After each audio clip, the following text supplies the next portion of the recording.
Mga celebrities nakiramay sa huling gabi ng burol ni Nora Aunor. Terzo Cruz III, muling nagpunta sa lamay ng namayapang superstar Nora Aunor ang kanyang former love team. Nagbigay pugay ang aktor sa dating katambal sa pamamagitan ng pagbisita at pakikiramay niya sa naiwang pamilya ng superstar.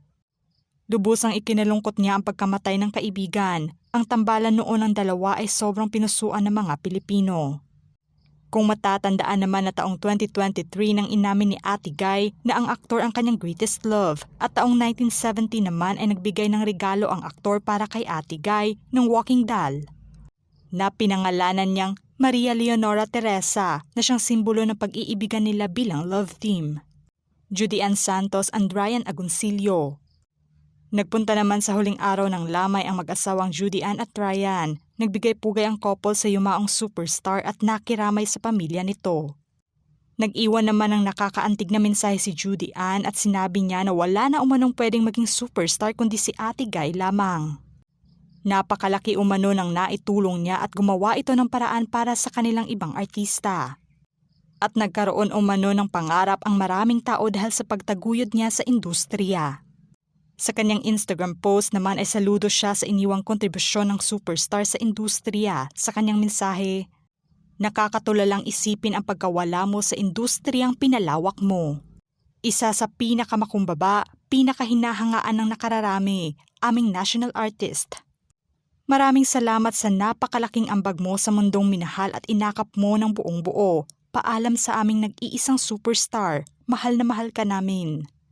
Ryan Bang, nagbigay respeto ang It's Showtime host na si Ryan Bang sa lamay ng nag-iisang superstar Nora Aunor.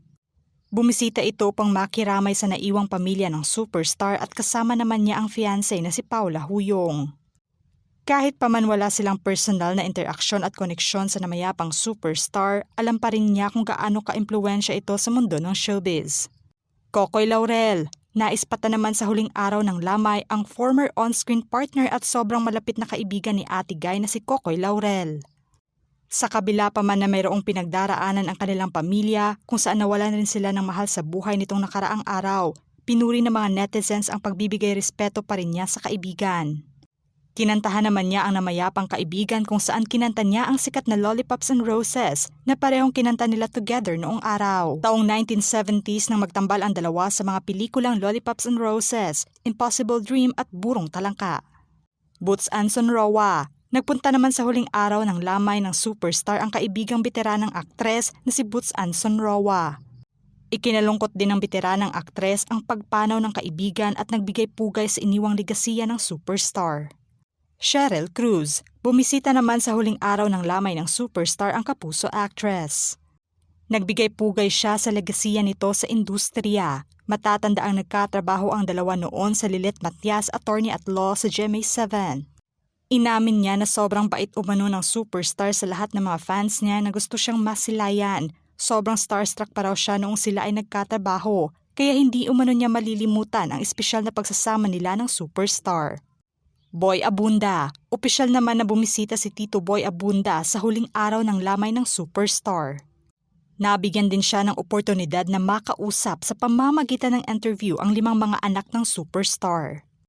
Maging siya ay emosyonal sa bawat istorya at mensahe ng mga naiwang anak ni Nora Aunor. Ibinulgar pa ng mga anak ni Ate Guy na isa umano si Tito Boy sa paborito at gustong-gusto niyang kaibigan sa showbiz.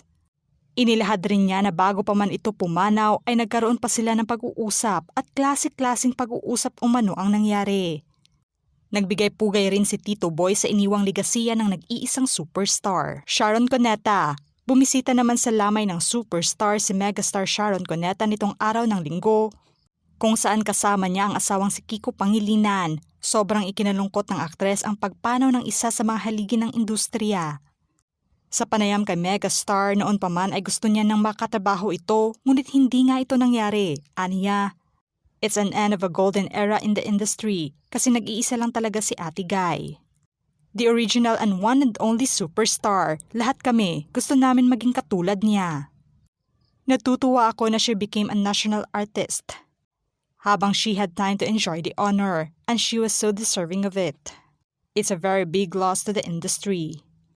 Maricel Soriano. Sa ika-4 na araw ng lamay ng superstar ay bumisita na rin ang Diamond Star na si Maricel Soriano. Nakiramay ito sa naiwang pamilya ng superstar.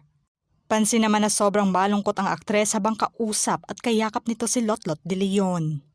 Bembol Rocco, araw-araw ang pagbisita ng aktor sa lamay ng dating katambal. Nakiramay nga ito sa naiwang pamilya ng superstar. Noon pa man bukas na inamin ni Ate Guy na isa ang aktor sa mga paborito niyang leading man. Naikwento pa ng aktor ang pagiging pilya ng superstar noong araw dahil sa pagiging malapit nila, itinanggi niya rin na nagkaroon sila ng relasyon. Certified crazy siya, pero in a good way, hindi nakakasakit. Alam mo na, nakakatawa nga talaga. Actually, natural na natural kung ano man yung kapilyahan niyang konti.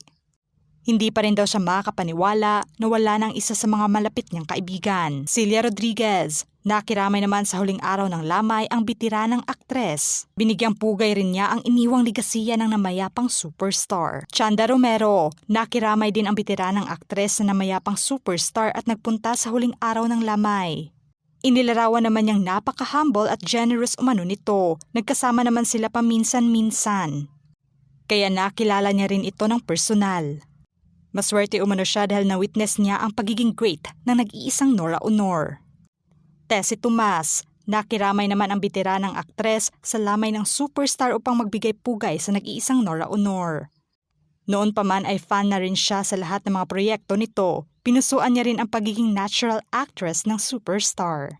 Ate Gay, emosyonal at napaluha ang isa sa mga impersonator ng superstar na si Ate Gay.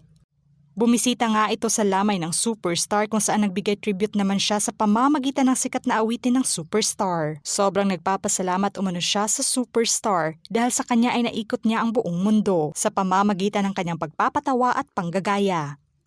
Hindi umano ito madamot dahil hindi rin siya pinagbabawalan nito na gayahin siya. Gladys Reyes, nakiramay naman ang aktres sa lamay ng superstar. Binalikan din niya ang mga naging interaction niya noon sa superstar kung saan last year ay pareho pa silang nakatanggap ng awards. Sa Star Awards for Movie, tunay na hindi umano matatawaran kung ilang mga tropeyo na ang natanggap ng nag-iisang superstar. Barbie Forteza, spotted rin na bumisita sa lamay ang kapuso actress na si Barbie. Sa pamamagitan ng pagbisita niya ay nagbigay pugay din siya sa namayapang superstar. Drew Barry, nakiramay naman ang kapuso actress sa lamay ng superstar. Isang tunay na ina na rin ang turing niya sa superstar. Matatandang ito nga ang naging nanay niya sa mga teleserye simula O Nanay noong 2018 at ang huling proyektong pinagsamahan nila ay ang Lilet Matias Attorney at Law. Pinasalamatan naman niya ang superstar dahil isa rin daw ito sa naniwala sa kanyang kakayahan sa pag-arte at isa sa mga gumabay sa kanya sa pagsisimula niya sa showbiz. Roderick Paulate, nagpunta naman sa huling araw ng lamay ng superstar ang komedyanteng aktor. Sa panayam sa kanya, binalikan niya ang mga alaala ng pagiging malapit nila noon bilang magkaibigan.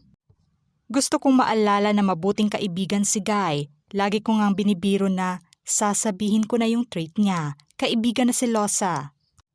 Gusto kong maalala na nagkaroon ako ng kaibigan at nakasama ko ang isang one of the greatest actresses here in the Philippine cinema. It's really an honor na nakasama ko siya sa pelikula at naging magkaibigan kami. Lorna Tolentino, dumalaw naman sa lamay ng superstar ang bitiranang aktres at nakiramay din sa naiwang pamilya ng superstar. Nang malaman niya ang nakakalungkot na balita ay nagbigay respeto kaagad siya sa superstar sa pamamagitan ng tribute message niya. Tunay na ang inyong ligasiya ay mananatiling tatak sa puso ng bawat Pilipino. Rest in power our superstar Nora Aunor.